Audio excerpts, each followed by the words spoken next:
All right, team, welcome back to another chapter of our renal section. So we're going to start diving into something we're going to call nephron transporters. So we've talked about a little bit of the kidney anatomy.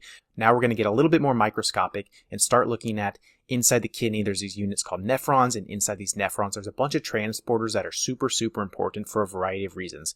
They help with physiology, they're targets of pharmacology, and there's also some genetic conditions we have to talk about to really understand these transporters. Frequently asked test questions we want to make sure we have a really good understanding of going forward. So this chapter is going to be broken up into 4 videos looking at the 4 key components of the nephron. So if you guys are ready, then off we go. So first we're going to talk about the proximal convoluted tubule. It's the most proximal portion of the nephron to where that stuff is filtered at the Bowman's capsule. So if we draw our image here, which you guys have seen me draw many times, when we talk about the proximal convoluted tubule, we're talking about this proximal portion of the nephron. So there's several things that we need to think about and highlight when we talk about the PCT. And the overarching thing I want you guys to think about is that the proximal convoluted tubule is really kind of the workhorse of the nephron. That's where a lot of the stuff happens.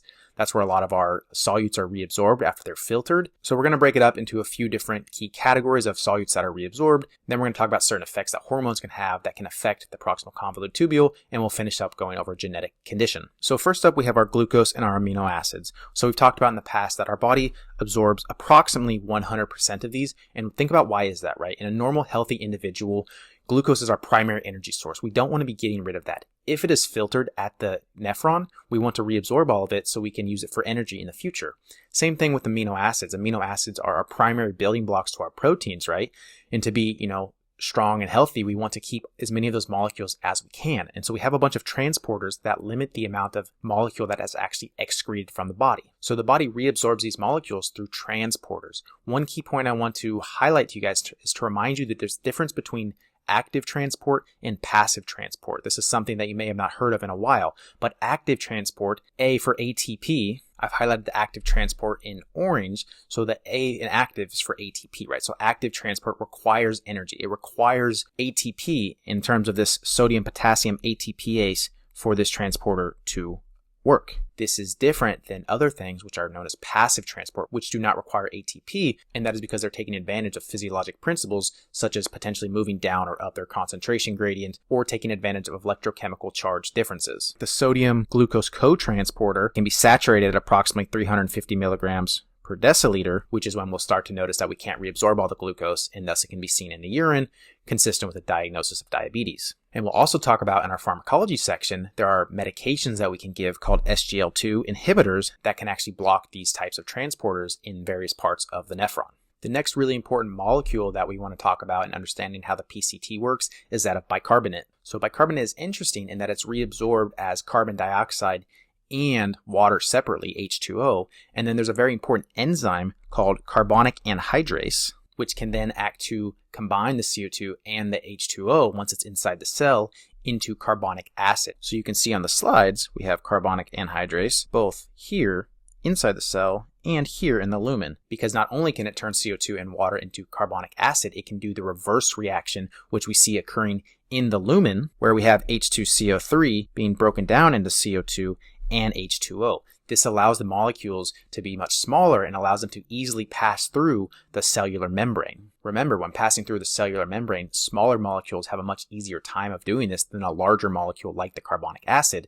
And this is why the body has mechanisms so that it can break these down into smaller components, bring it across the cell, and then turn it back into its larger component of carbonic acid. And you can see then on the drawing that carbonic acid gets reabsorbed in the body as bicarbonate, which is important for maintaining our pH and our neutrality of the blood and the plasma. In addition, there are many other transporters in the PCT. So like I said, think about the proximal convoluted tubule as kind of the workhorse, the powerhouse of the nephron. If mitochondria is the powerhouse of the cell, well, the PCT is the powerhouse of the nephron.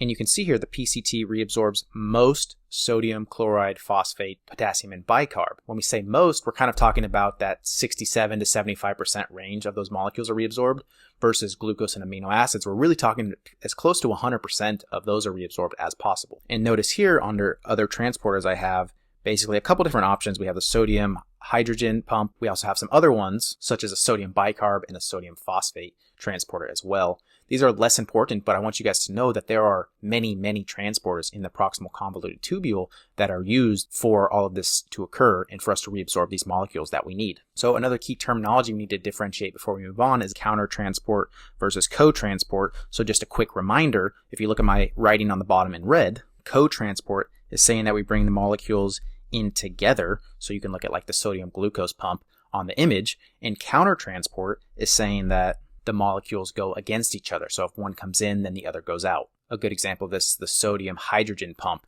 seen here.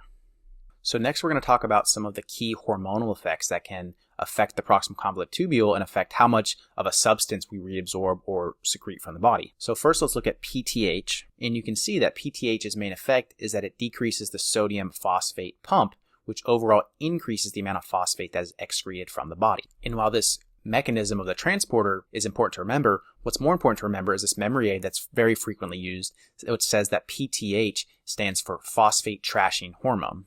So you can see I've highlighted the PTH and phosphate trashing hormone is a reminder that secretion of PTH in the body is going to lead to more excretion of phosphate trashing, right? You take out the trash, you're getting rid of your phosphate from the body. The next key hormone is that of angiotensin II. We'll talk much more about this hormone when we talk about the RAS system in the next chapter. But just so you guys get kind of an early exposure to it, or you're familiar with the term when we get there, is that angiotensin II, one of the way it acts is that it increases reabsorption of several key molecules such as sodium, bicarb, and water. It does this by stimulating some of the pumps in the PCT, such as the sodium hydrogen pump. It can come and stimulate this pump, which can cause it to work faster and thus allow us to reabsorb more of that sodium. And the final thing we're going to talk about this video before we move on is that of renal tubular defects. So the main one that I want you guys to know is something called Fanconi syndrome, which is essentially a problem in the proximal convoluted tubule with reabsorbing all substances. We said the PCT is the workhorse. It reabsorbs a ton of our substances, and this genetic condition, Fanconi syndrome, is essentially a problem with the ability to reabsorb all of these important nutrients and molecules for our body. So this can cause a range of exam findings, such as metabolic acidosis. We'll talk about that much more in a future video. Also, hypophosphatemia, so low phosphate, and hypokalemia, low potassium. And that makes sense, right? Because we said the PCT's primary goal is to reabsorb these important molecules of phosphate, sodium, potassium. And if we have a defect that does not allow these transporters to work, it makes sense that we would then not be able to reabsorb them, and thus we would excrete more of them from the body. And so the levels of these molecules in the body would be low. There are several things that can cause Fanconi syndrome, such as Wilson's disease, multiple myeloma, etc. But the key here is to really know what are the exam findings you might see on the labs of a patient who has this condition. Other key things you might see here is that of volume depletion, because if we can't bring back our sodium, then we don't bring back in our water, and thus these patients can present in a dehydrated state.